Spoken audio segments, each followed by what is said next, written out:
नमस्कार सर्वांना. श्री स्वामी समर्थ. कधीकधी आपल्या जीवनामध्ये अशी परिस्थिती येते की आपण खूप त्रासातून जातो. मनामध्ये वेदना, निराशा, अपयश किंवा अन्यायाची भावना निर्माण होते. अशा वेळेला आपण स्वामींवर रागावतो. मी इतकी भक्ती करतो तरी माझ्यासोबत असे का होते, असा प्रश्न मनात येतो.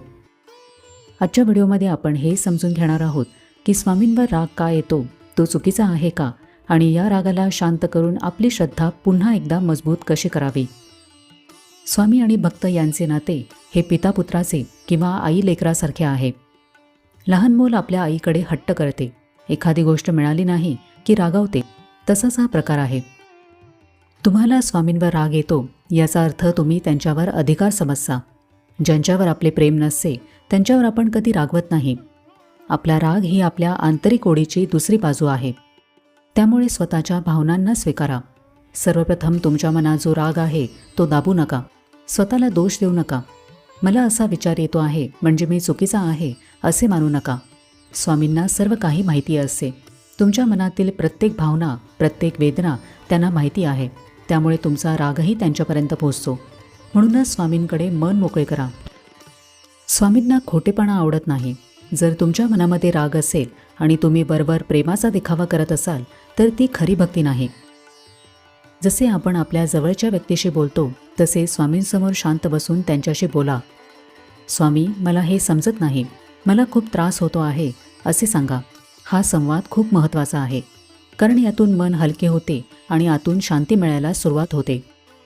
स्वामींवर आपण तेव्हाच रागवतो जेव्हा आपल्या अपेक्षेप्रमाणे काही घडत नाही. पण थोडे खोलवर जाऊन विचार करा. आपण जे पेरतो तेच उगवते, हा निसर्गाचा नियम आहे. अनेकदा आपली काही जुनी कर्मे आडवी येतात. स्वामी आपल्याला त्या कर्मातून मुक्त करत असतात, पण प्रक्रिया वेदनादायी असल्यामुळे आपण स्वामींवरच चिडतो. कधीकधी आपण एखादी गोष्ट मागतो आणि ती मिळत नाही. आपल्याला वाटते की स्वामींनी ऐकले नाही, पण कदाचित ती गोष्ट मिळाल्यास भविष्यात आपले मोठे नुकसान होणार असे. म्हणूनच स्वामी ती देणे टाळतात. म्हणूनच स्वतःकडे पाहण्याचा प्रयत्न करा. कधीकधी आपल्या अपेक्षा खूप जास्त असतात. आपण ठरवतो की गोष्टी आपल्या मनासारख्या घडल्या पाहिजेत, पण जीवनामध्ये सगळे आपल्या नियंत्रणात नसते. त्यामुळे कुठेतरी आपण जास्त अपेक्षा ठेवत आहे का याचा विचार करा. थोडा वेळ स्वतःला द्या. रागाच्या क्षणी लगेच निर्णय घेऊ नका. थोडा वेळ स्वतःला शांत होण्यासाठी घ्या. कधीकधी आपण भावनेच्या भरामध्ये चुकीचे निष्कर्ष काढतो, पण काही वेळानंतर मन शांत झाले की आपल्याला परिस्थिती वेगळ्या दृष्टिकोनातून दिसू लागते. स्वामींवरचा विश्वास सोडू नका. जरी राग आला तरी एक गोष्ट कायम लक्षात ठेवा की स्वामी कधीही आपल्या भक्ताचे वाईट करत नाहीत. जे काही घडते ते आपल्या भल्यासाठीच असते, पण आपल्याला ते लगेच समजत नाही. अनेक वेळेला कठीण प्रसंग आपल्याला काहीतरी शिकवण्यासाठी येतात. राग आला तरी नामस्मरण सुरू ठेवा. रागाच्या वेळीही स्वामींचे नाम सोडू नका. सुरुवातीला मन लागणार नाही, पण हळूहळू नाम घेतल्याने मन शांत होते. श्री स्वामी समर्थ हा जप मनाला स्थिर करतो आणि नकारात्मक विचार कमी करतो. रागाच्या भरामध्ये अनेक भक्त आता मी दिवा लावणार नाही किंवा मी पोथी वाचणार नाही असा टोकाचा निर्णय घेतात. पण विचार करा की यामध्ये नुकसान आपलेच होते, कारण सेवा ही आपल्या मनाच्या शांततेसाठी असते. संकटाच्या काळामध्ये तर सेवेची अधिक गरज असते. म्हणूनच राग आला तरी स्वामींचे नामस्मरण चालू ठेवा. तेच तुम्हाला त्या संकटातून बाहेर काढेल. रागाच्या भरामध्ये आपण स्वामींची सेवा करणे, नामस्मरण करणे किंवा मंदिरात जाणे सोडून देतो, पण असे करू नका. जर तुम्हाला राग आला आहे तर स्वामींसमोर बसा आणि तुमच्या मनातील सर्व प्रश्न, सर्व शंका त्यांच्यासमोर मांडा. जेव्हा तुमचे मन रिकामे होईल तेव्हा तिथे स्वामींच्या शांततेचा प्रवेश होईल. जेव्हा आपल्याला वाटते की आता काहीच होऊ शकत नाही तेव्हा राग येतो. अशा वेळेला आठवा की स्वामींनी तुम्हाला किती वेळा संकटातून बाहेर काढलेले आहे. स्वामींच्या अनेक कथा आणि अनुभव सांगतात की त्यांनी भक्तांना अगदी योग्य वेळेला मदत केलेली आहे. कधीकधी मदत उशिरा मिळते, पण ती योग्य वेळीच मिळते. त्यामुळे त्यांच्या लीलांवर विश्वास ठेवा. रागाच्या वेळेला आपण फक्त नकारात्मक गोष्टी पाहतो, पण आपल्या आयुष्यामध्ये अनेक चांगल्या गोष्टी असतात ज्यांच्याकडे आपण दुर्लक्ष करतो. त्या गोष्टींची आठवण ठेवा. कृतज्ञता ठेवा. कृतज्ञतेमुळे मनातील राग कमी होतो.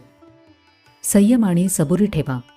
प्रत्येक गोष्टीला वेळ लागतो, त्यामुळे स्वामींच्या कृपेचा परिणाम लगेच दिसेल असे नाही, पण संयम ठेवला तर योग्य वेळी सर्व काही नीट होते. स्वामींचे अभयवचन आहे की भिवू नकोस, मी तुझ्या पाठीशी आहे.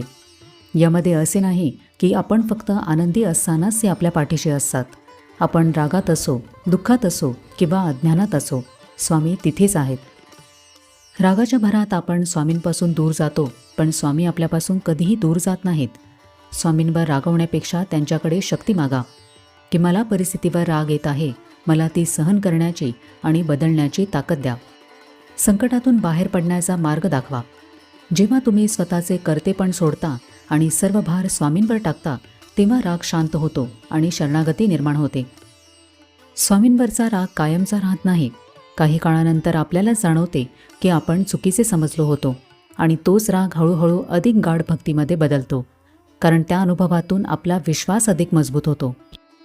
भक्तीमध्ये कोरडा काळ येतो, जिथे आपल्याला काहीच सुचत नाही, देव नाही असे वाटते, पण हीच खरी परीक्षेची वेळ असते. रागाच्या या लाटेमध्ये आपली श्रद्धा वाहून जाऊ देऊ नका. हा राग तात्पुरता आहे, पण स्वामींचे तुमच्यावरचे प्रेम शाश्वत आहे. लक्षात घ्या की राग येणे ही मानवी भावना आहे, पण त्या रागामध्ये अडकून राहणे आपल्याला स्वामींपासून दूर नेते. रागाच्या या भावनेतून बाहेर येऊन आपण पुन्हा श्रद्धेच्या मार्गावर चालायला हवे. स्वामी आपल्या प्रत्येक भावनेला समजून घेतात. राग असो, दुःख किंवा आनंद असो, फक्त आपण त्यांच्याशी जोडलेले राहायला हवे. राग आला तरी स्वामींचा हात सोडू नका. तुम्ही कितीही चिडलात तरी स्वामींनी तुमचा हात घट्ट पकडलेला आहे हे विसरू नका. थोडा वेळ जाऊ द्या, मन शांत होईल आणि तुम्हाला पुन्हा त्या कृपेची जाणीव होईल. स्वामी आपल्या जीवनाचा आधार आहेत. जेव्हा आपण त्यांच्यावर रागवतो तेव्हा ते आपल्याला दूर करत नाहीत, उलट अधिक जवळून समजून घेतात. कधीकधी जे आपल्याला चुकीचे किंवा अन्यायकारक वाटते तेच पुढे आपल्या भल्याचे कारण ठरते. म्हणूनच रागाला शेवट समजू नका, तर तो एक टप्पा आहे ज्यामुळे आपली श्रद्धा अधिक खोल आणि मजबूत होते. राग आला तरी स्वामींशी जोडलेले राहा, कारण स्वामीच तुम्हाला जवळ घेतील आणि तुमचे अश्रू पुसतील. तर आजच्या व्हिडिओमध्ये आपण हे समजून घेतले की स्वामींवर राग का येतो आणि या रागाला पुन्हा श्रद्धेमध्ये कसे रूपांतरित करावे. तर कसा वाटला आजचा व्हिडिओ हे मला कमेंट करून नक्की सांगा. आपण भेटूया आता पुढच्या व्हिडिओमध्ये. तोपर्यंत सगळ्यांना श्री स्वामी समर्थ.